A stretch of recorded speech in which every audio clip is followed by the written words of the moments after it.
funziona una sezione di coaching? Cioè un'azienda si può rivolgere a lei, appunto? Certo, e una sessione di coaching, intanto in genere si fanno una serie di sessioni che hanno appunto l'obiettivo di raggiungere alcuni punti chiave per l'azienda. Certo. No? E quindi intanto si parte da un concetto che le sessioni di coaching sono totalmente confidenziali, per cui quello che ci si dice rimane all'interno della conversazione. Ecco. Questo è un punto fondamentale. Immaginati infatti una conversazione di coaching in un cambio generazionale, no? In cui il coach parla col padre e poi individualmente con la figlia, per esempio. No? Bisogna che sia assicurata la totale confidenzialità delle conversazioni. No? Questo è un punto importante. L'altro punto è che in un percorso di coaching è diciamo il coachee che guida, cioè in questo caso sarebbe l'imprenditore che guida e il coach lo aiuta con delle tecniche per mantenere il timone, la barra nella direzione dell'obiettivo che si vuole raggiungere. Quindi la guida e quindi la responsabilità di quello che accade nel percorso è di chi fa questo percorso. Okay? Poi bisogna stabilire una specie di contratto, no? Torniamo agli obiettivi SMART, no? Che cosa si vuole raggiungere con questo percorso di coaching? E una volta che si è definito questo, bisogna rendersi conto di qual è la realtà, no? Qual è la realtà oggi? Certo. No? Qual è il cambiamento che si vuole generare? Qual è l'impatto di quel cambiamento? Qual è la motivazione per quel cambiamento? Qual è l'impatto di non fare nulla, di non farlo quel cambiamento? No? Quindi queste sono le prime domande che si fanno per creare quella consapevolezza della necessità di quel cambiamento che viene da dentro la persona.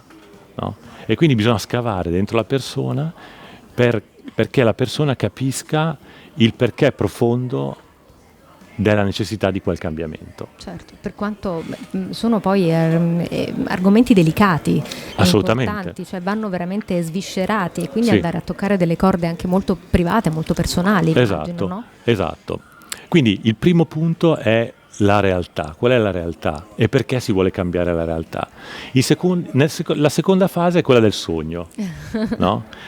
Ecco, nei miei sogni questa situazione cosa dovrebbe diventare? No? E lì si può spaziare.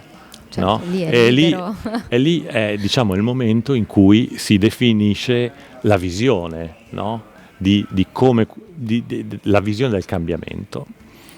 E infatti spesso si chiede al coachee, quindi al cliente, all'imprenditore, di mettersi fra 3 anni. No? Immagina di essere fra 3 anni. No? Come immagini questa situazione? No? Certo. E una volta definita questa visione si comincia alla fase di design. No? Ok, se quella è la visione, quali sono i passi fondamentali che devono essere presi per arrivare a raggiungere quella visione? E anche qua sarà importante definire, per esempio, che risorse la persona ha già dentro di sé, certo. E che risorse invece ha bisogno di acquisire. No? Che capacità deve acquisire, che competenze deve acquisire, ha la motivazione per raggiungere quella visione. No? Quindi è una fase molto, anche qui, ancora di apertura, no? Di apertura mentale e quindi di esame di diverse possibilità.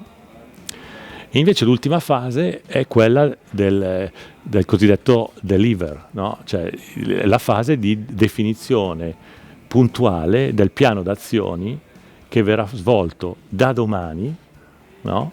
Con la tempistica, con le risorse necessarie, con chi fa che cosa e se bisogna fare tutto, se deve fare tutto il cliente, certo. Oppure se può delegare, come dicevamo prima, e quindi si definisce un piano d'azione. L'ultima cosa che succede all'interno della sessione di coaching è, anzi, due cose. Una un po' più teorica, diciamo, no? Che è che cosa hai imparato su di te durante questa sessione. No? Certo, per far in qualche modo venire fuori il progresso che c'è stato. Esatto, no? Esatto.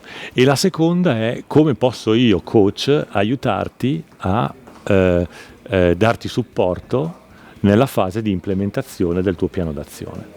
Ecco, quindi diciamo che a quel punto diciamo che la sessione coaching si può dire conclusa, quando effettivamente lei si rende conto che ok, abbiamo terminato, cioè siete in grado adesso di fare quello che vi siete preposti. Esatto, cioè quando c'è un piano d'azione ben definito, quando il cliente si esprime in modo tale da far comprendere al coach che veramente ha nelle sue corde la motivazione, certo, per raggiungere l'obiettivo, allora si passa alla fase di implementazione. Perfetto. Che naturalmente richiederà del tempo, richiederà nuove sessioni, perché non tutto fila liscio, certo, no? Si troveranno delle barriere e allora magari si parla di quelle barriere, come si superano quelle barriere. È per questo che dicevo prima, in genere per raggiungere un obiettivo di un certo peso si mettono in pista, non so, 5 o 6 sessioni di coaching, ecco, in un periodo di tempo di